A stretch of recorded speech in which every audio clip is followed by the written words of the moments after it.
so pleased to have Hajdu Hultberg with us tonight. Many of you came in and you know her. This is wonderful. You already know that she's a 30-plus year retired teacher, having served Allegheny and Limestone school districts. And I overheard her that she's still in demand. She might be returning to the class. Yeah, so much for retirement.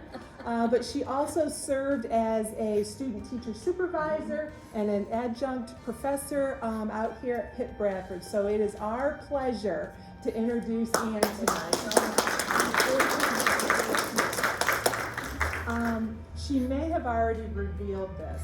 This is our first time. I have never interviewed an author before, so I'm a newbie, and she said this is her first interview also. Live audience, yes. So we are breaking all the rules tonight. So, having said that, I'm going to be very unladylike. I apologize, but this is so much quicker than going up and around. As many of you came in, I heard you talking with Ann and saying, I loved it, and you started reminiscing. Ann, I think all of us can agree, she has a power with words. She truly is an artist. You read her words and she paints a picture. How many of you were transported back into your own childhood? How many of you found yourselves in her house? How many of you found yourselves in that Volkswagen camper bus? You know, it was just amazing. So now we're going to pick her brain and she's going to reveal her secret. So I'm going to start by asking some questions, and then towards the end, Ann will entertain any questions from the audience. Okay? Oh, we made it through the intro. We did it. And please speak up. We do have a microphone ready. If any of you are having a hard time hearing, I can give that to Ann. Okay? So my first question, can you explain your book's title, Something to Hold On To? So this here is the prayer card that my dad carried when he escaped from Hungary. And this is also on the title page. If you have my book, you'll see a picture of it on the title page. And so this is where it all started, because he had so much faith in his religion, and so he carried this card with him. And I'll go into more detail later when we talk about his actual escape into Austria and then finally to West Germany to get on the quota ships that eventually took him to the United States. So this was the title of the first story that I wrote, which is the first story in the book, which became the title of the book. And then this developed into the chapter titles, you know, hold on to your sense of humor, hold on to hope for a better world, hold on to your realizations, and so on and so forth. So this is where it all started.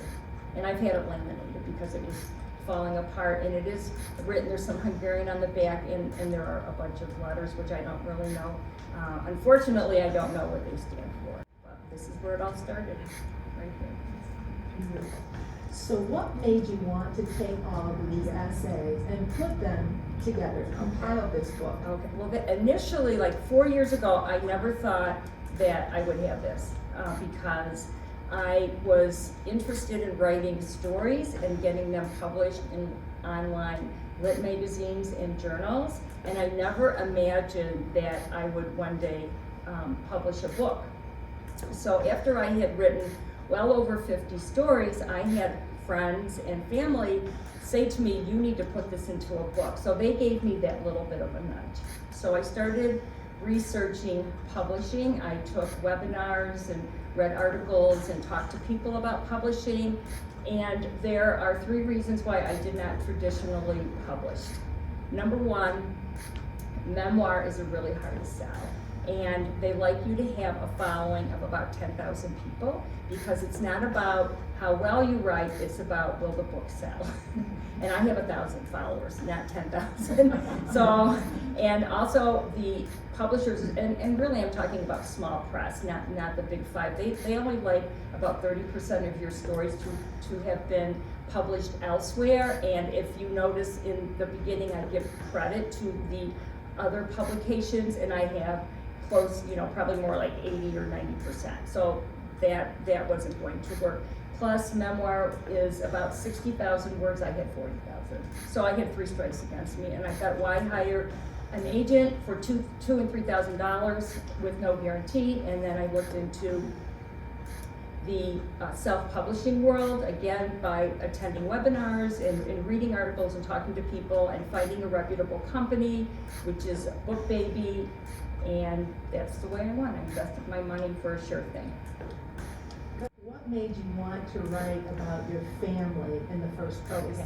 Well, I always wanted to write my dad's story, and I did write, when I was in college, I wrote papers about him for my English classes. He's been written up years ago in the Bradford paper and in the journal, and I just remembered many of his stories. He died almost 30 years ago, so I'm just going on what information I remember and what I have, and I always wanted to tell his story. And then it just expanded to what it's like to be the daughter of a refugee, first generation.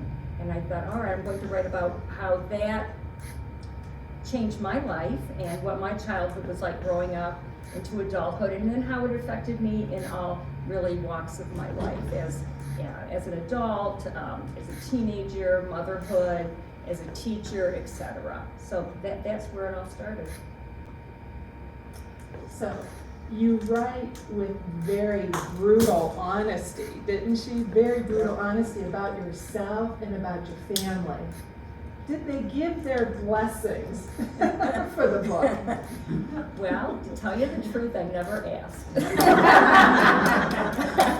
I just wrote the stories, and I always knew that I would be very respectful of everyone, and I would never say anything demeaning. But no, I never asked. Probably the worst would be Lyle in the my brother Lyle in the empath, and that is, he was a little devil when he was younger. But no, I really did not ask. The one story I wrote about my grandfather, the Twinkling Lights, that one I really debated about putting in, but my mom talked so much about that, about, she had to live with an addiction with her dad, who was an alcoholic, but he did overcome it, and that's why I have that author's note, that he did overcome it and became a good dad and grandpa and husband.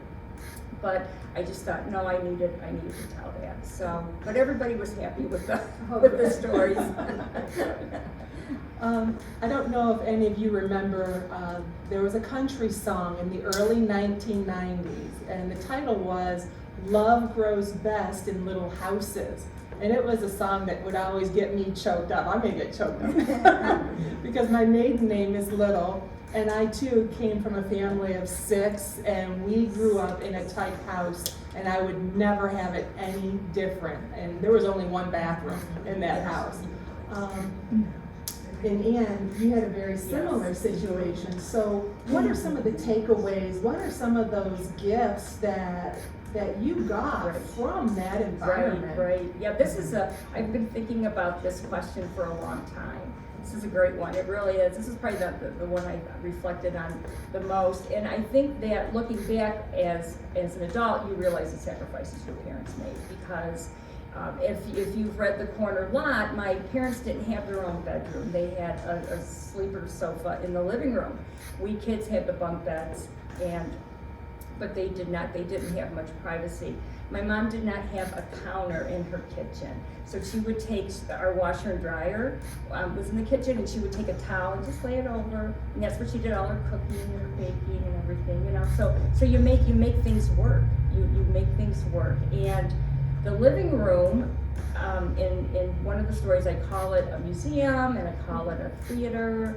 And because my dad would take us to the library all the time, and he would get reels of artists, and we would hang a white sheet and we would have movie time and watch about Michelangelo and all the different painters. And we would always go to the library and have lots of books there. And he would get classical music. He liked classical music. He'd get the records. When we used to go to Carnegie, and you could check the records out. So we always had music. So even though our house was small, it was rich of everything we were exposed to. And I think I learned, and I put this at the end of the corner lot, that though our house is small, our memories are huge. And so that's what counts. I know when I first went off to college, I had a real hard time my first semester because I was just used to that security of a small house. We're all together, we have a nice picket fence around us, we could hear each other snoring at night, and we're just all close together for meals. And I had a really hard time that first semester because I was so used to that security, and I didn't have it. And it took me about a semester to adjust to that. So, yeah, it's a good question.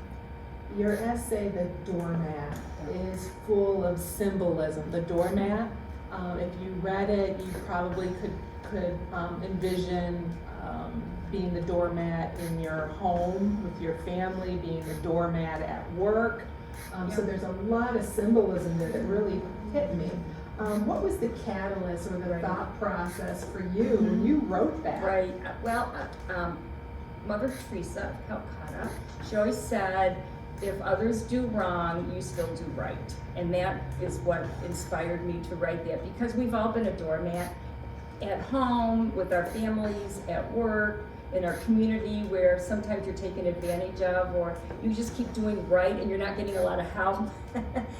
But then sometimes maybe we pick the doormat. So maybe on the other hand, there are times when we could have helped, but we didn't.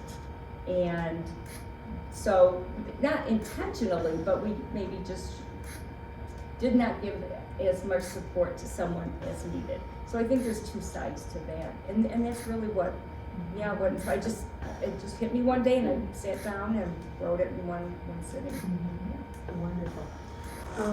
You write of some events that might seem unimportant to the casual observer, yet you were able to capture that event. One that really stuck with me was the one breath.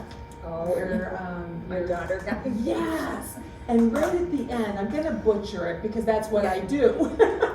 But right at the end, you nailed it, and you said something like, "In one breath," like your daughter saying yes. How it changed her life, but it changed our lives. Yes, and you became. You saw that your role in her life was going to become less significant. Yes. Boy, that hit me. I should not have read it as I'm laying there in bed going to bed, because I'm new to the empty nest. I'm still struggling. So that one really spoke to me. The parking spot in front of the restaurant spoke to me, and how you then tied that into your dad and getting on the boat, that one spot.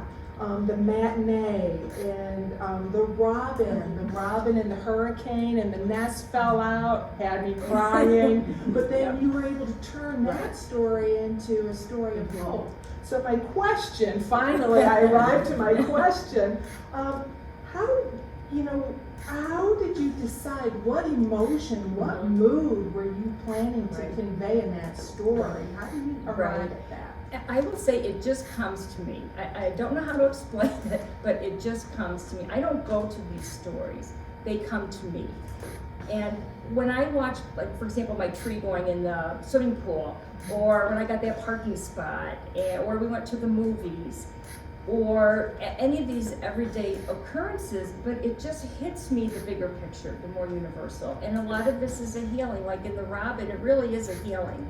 And how you heal. Yes, the robin will have more babies, and yes, my lilac bush will return. And then I talk about just endings, like with my dad dying so suddenly, and my miscarriages, but yet you do heal. You never get over it, but you heal from it. And I think that it just hit me. The one with the chunky dog and the cat, I was at Daryl's getting an oil change, and I'm watching these animals. I always have paper and pen, and I'm you know, it's just coming to me, and I'm writing down what I'm observing and what I'm feeling. So I always try to look for the takeaway, the bigger picture, the lesson learned. How am I different from the beginning of the story to the end of the story? What did I learn that I think the readers will connect to and perhaps feel some of those same emotions? Mm-hmm. So it just comes to me. I don't know how to. I'm working on one right now. I'm observing something in my neighborhood, and I'm getting the bigger picture now is coming to me. So, yeah. You mentioned your father in several of your stories, and we've mentioned him several times already tonight. So, are you able to tell us more about your father's escape and leaving his family? Can you tell us more? So, really, the Soviet invasion really started after World War II, and that would put my dad at about 20 years old. So he lived a good decade in Budapest with that invasion, and I do write about this. He was captured twice. He escaped both times. One time he pretended to be a doctor to tend to a woman who had fainted, and he took off, and a man in a nearby village hid him. Another time, a doctor falsified a record that said he had TB. He would have to hide in the basement with his mom and dad when the sirens would go off. Meaning many of the Hungarians would have to shoot the horses, and they would have to kill the zoo animals for food. I remember my dad talking about he would take bread and soak it in goose fat. My grandmother, a very attractive blonde woman, blonde hair, blue eyes, they would dress her like an old woman so that the Russians would not rape her.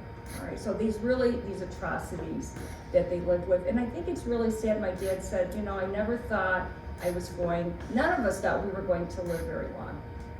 So here you are in your 20s, and you don't think that you're going to have a long. You think you're going to be killed, you're going to be captured. And it was in 1956, that uprising, it took place, I think it was October 23rd, 1956, when the uprising started, when many of the Hungarians came together. They went to the radio station protesting because they had no freedoms, no freedom of speech, freedom of religion, nothing, and they protested. And the Russians did back off, but 2 weeks, and there was a very short period of time, like 5 days maybe, where the Russians left, and they were hoping to hit some kind of democracy, but the Russians came back in force, and that was in November, about the middle of November, and that's when my dad decided, I'm leaving, I'm escaping. And so he was the last wave of Hungarians to escape from Budapest. And he had to, the day he left his mom and dad, so he's saying goodbye to everybody, not knowing if he's ever gonna see his mom and dad again, his friends, his country. So he has to dress so not to be conspicuous. It's winter, and he's just wearing like sneakers and just a light jacket. So he and other men were hiding on a train that took them to a village near Austria, and here they found a smuggle man, and the smuggle man had a group of people that they were going to smuggle across into Austria. It was a 5-hour trek. My dad paid the man a week of his own wages. And I do talk about this in the book. It's, there is a tragedy with the baby there.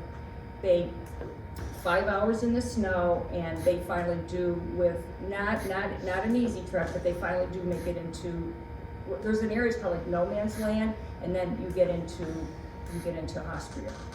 But it was just beginning, really, because they went to the Red Cross in Austria. There were like 200,000, they said, Hungarians escaped, and most of them went to Austria, some went to Yugoslavia.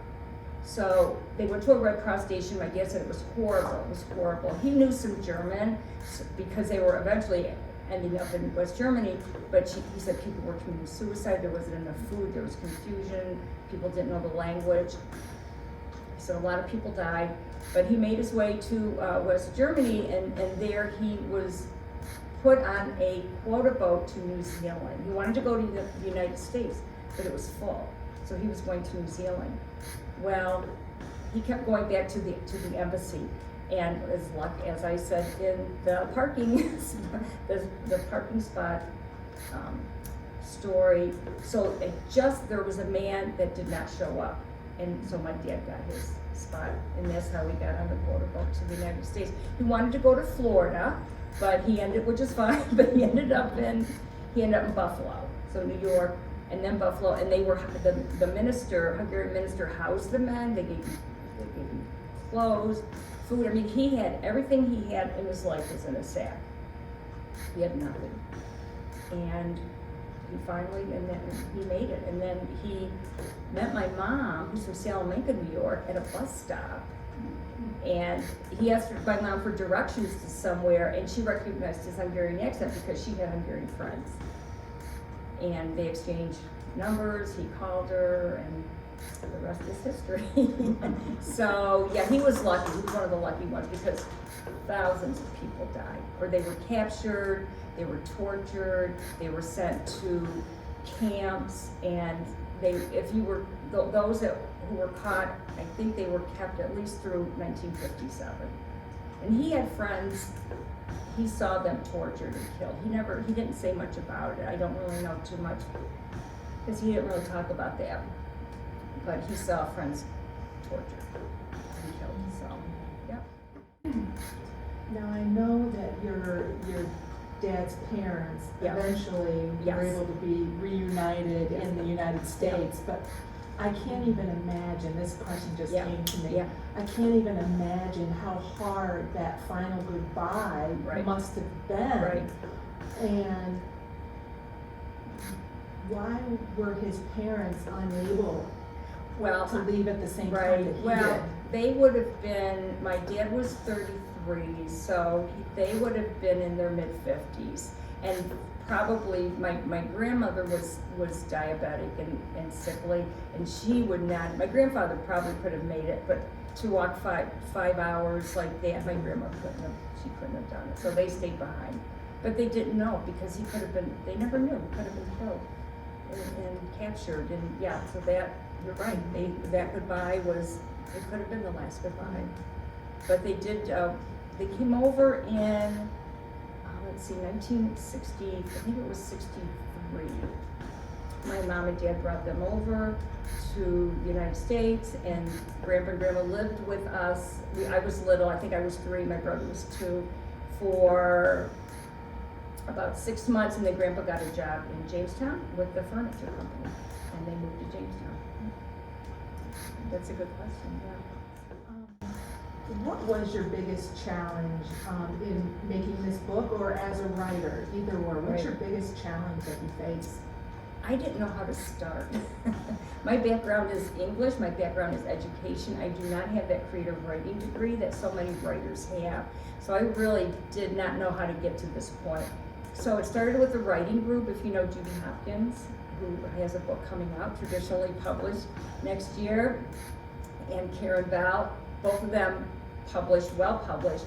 And so they let me join their writing group, and they really helped me get started and gave me books. I probably have 24 books on memoir writing, creative writing, fiction writing. I joined the Gotham School of Writing in New York City, thank goodness for Zoom, so I can take classes there. And in fact, I'm taking 2 classes next week. And the creative nonfiction, which is based in Pittsburgh, I have taken a lot of those classes via Zoom, webinars. So really, I'm self-taught. I had to just do a lot on my own, but that's where it started with that writing group. And then once I started submitting to literary magazines and journals, and I've had so many rejections, I could wallpaper my house. But then a nice handful of publications. And so it was just knowing. Just knowing, and then it's been 4 years. It took me 4 years to do this. 4 years of writing, and then making that jump into the publishing. Wonderful. If you could do this over Mhm. again, so Yeah. hindsight, Yeah. what would you do differently? I would put the lecho recipe in there. Because I talk about that so much. I would put that with my dad's art gallery at the back. I would put I talk about the Campmobile, and I do have pictures of our Campmobile. I would have put that in. I would have put an afterwards in, because I start with my dad's story, and I end with my daughter when she was in Paris. Remember in the 2015, the attack, she landed in Paris that day. And that was a horrible ordeal that we went through until we knew she was okay. But my dad's is his mantra, and I'll just turn to it. And in memory of Dad, whose philosophy in life was his dad, survive and function. And that's the message, that's an important message, I think, in the book. So, you know, what my dad started with, but luckily it ended well for him. And just the ordeal with what my daughter went through, and just the horrible things that happened in Paris, but luckily she was okay. And so you continue life. You can't hide, and yeah, there's scary things out there, but we have to keep living. And I would have expanded on that in the afterwards. I would have expanded my introduction, and I would have talked more about like my chapter titles and why I did what I did, maybe why I put things in the order that I put them in, because I tried to make a balance of things that were perhaps a little sadder with more humorous. So I did try to balance that out. Right? Do you liken your book to any other author's books? Yes. So, when I decided I was going to do this, these are the two books that I followed. And one is called Another Bad Dog Book by Joni B. Cole. She endorses me on my back cover. She's a writer and a podcast hostess, and she teaches writing. She's up in the New England states, and we found out that, and I used her. I used her as a consultant, and we graduated from IUP the same year, which was pretty cool. And so what she has is it's like mine. It's a collection. You don't have to read them in order, but it's a collection of her stories. She talks about motherhood. She talks about work. She talks about parents. She talks about her pets. She talks about when her family has to go to the nursing home. I just related to so much of what she read. And I thought, this is what I want to do. Here's another one, One Heart with Courage by Terry Risby. She married a man from Pakistan, so she also has two cultures going on. And very similar, she writes what it's like with the two cultures, and family and work and parents and conflicts and so on and so forth. And I followed her book a lot. And I looked at the setup, how they had their chapters, their introductions, and so on and so forth. So these are the two books that I followed. And the Another Bad Dog, who was that on? That's Joni B. Cole, and she endorsed me. I was so pleased that she's on the back cover, she's in the middle, she wrote a nice blurb for me. What advice would you like to give to your readers? Two things. Number one, don't let age get in your way of doing what you want to do. I started this when I was 59, I'm 63. And I did it, and I'm going to do it again. So don't let age follow. Whatever's on that bucket, let's do it. And I would say, if you've read my book, you've read the story I wrote is called I'm Sorry. And that one is like my regrets. And there's so much I don't know, because when my dad died at I was 35. I was working, young child, it's just the everyday things get caught up, and there's so much I don't know. So I would say to share your stories with your younger generations, be it your children, grandkids, neighbors, nieces, nephews. Write it down or tell them, because we're going to be gone one day and they're not going to know. And I tell the younger generations to ask those questions, to sit down, talk to your family members, find out the stories. Because again, we're not going to be here. That's good advice. Now if I can just get my sons to sit down and listen. What do you want your readers to take away from this book? I think Joni sums it nicely. She says, this book is an invitation not only to share in the meaningful moments of the author's life, but also to revisit your own. And that was one thing I hope that you would. My neighbor Sophie, she said as soon as she finished, she got into the drawer where she's got pictures and letters, and she went back to her childhood and to her children when they were little. And Carl Zandy called me one night, and he was the same thing. We were talking. He grew up in a little house too, so he was revisiting those things. What I've heard, I've gotten a lot of nice feedback from readers, which I really appreciate. And so many of you have said that you could connect to those emotions. You could connect whether it's loss or humor or love or parenting or teaching, whatever it is, that the emotion was there. You could take what was personal for me and it was universal so that you could connect to it. So that was my goal. That was my goal, to make it so everyone could enjoy. And I think she hit that mark, am I right? She did. Okay, my last question, are there more books in the future? I'm thinking, I've written probably eight stories. I'm expanding a little bit on my dad when he was on the train, and I did not go into a lot of detail here, but I worked on a story that I'm going into more detail on. Escape, again, I'm very limited based on what information I do have. And I've written a couple things about my mom and some family vacations. And I don't know, I don't think I could ever write a novel. I don't think I have it in me. I think I'm best with this nonfiction memoir type. So yes, I'm hoping maybe 2 years, not 4 years, to have something out. But yes, I'm working on it. Now before we open up to your questions, are there any, I'm not going to let you drink your water. Are there any snippets from your book that you care to share? Oh yeah, absolutely. Yep, and I'll just read a couple things. So, and I'm going to jump around a little bit, but this is the opening this is the first story, something to hold on to. A mother smothered her child to save 50 adults. She held a wool blanket tightly over her infant's face to stop her cries because their group could not be given away, could not be found in hiding. They all would have been shot or sent to a prison camp. The pressure to stop the baby's sound stopped her breath. My father was a member of that group, one of the last of the 200,000 Hungarian refugees who fled the country, traveling by train, truck, or foot to escape Hungary's Soviet-imposed policies. Small in stature, but immense in resourcefulness and survival, Dad beat all odds. As a young man, he was captured by the Russians and placed in a group to be sent by boxcar to Russia. The people were told to stay in line or they would be shot. He escaped by pretending to be a doctor to tend to a woman who had fainted. When the guard left to get water for the woman, he made his move and ran to the nearby building. Here a man hid him in his house until the Russians gave up their search. I'll read one more paragraph from the story. He was later captured a second time by the Hungarian Gestapo, again to escape by his wits.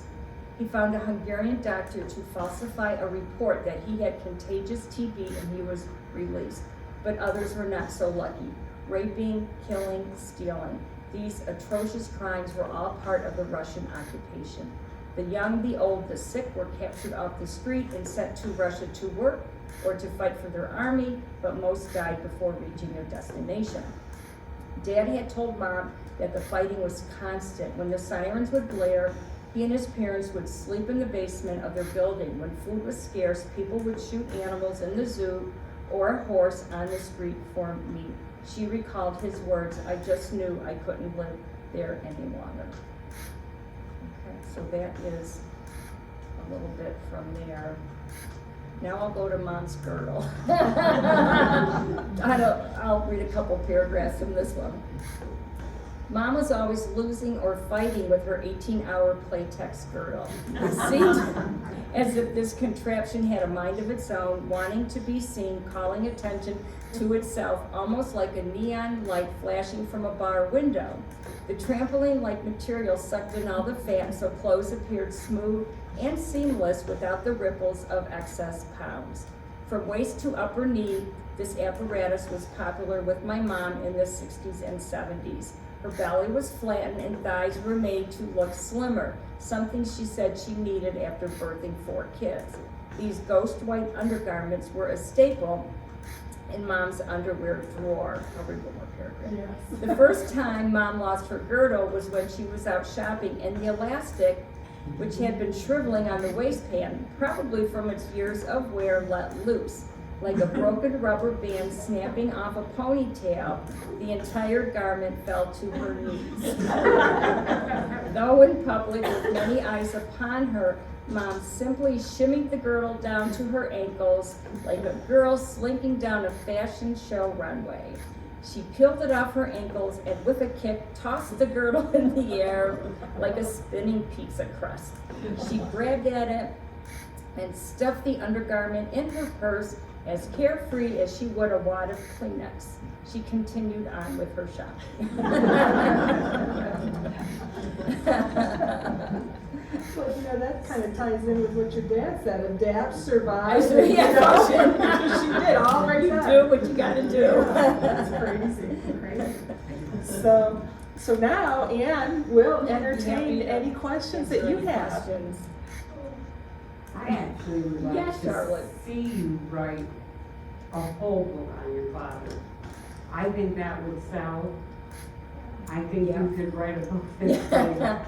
Yeah, It was very interesting. thank you. I really am thinking about that, Sharp, taking everything, and there are some more details that are not in here that I could add, and writing. I've been looking at what's been written about that time period, and so much of it, it's been a while since there's been books published, so that is something I'm thinking about, but thank you, Charlotte, yes. You know, it reminded me of the Nazi occupation of various countries during World War II, but also what's happening in Ukraine Yes. today, and it Yes. just, Yes. it seems so relevant. It's so much the same, Yeah. right? It's just, all those atrocities are happening with the Ukrainians, and it's terrible, yes, it is, it's terrible.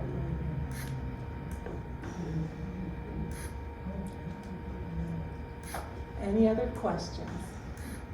How did you know when you were done?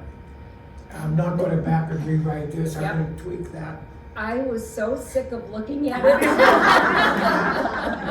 Which is, I finally just got to the point where I'm done. And there are mistakes in here, and I've caught them. I saw a spelling mistake, and there's a couple commas missing, and, as the English teacher, I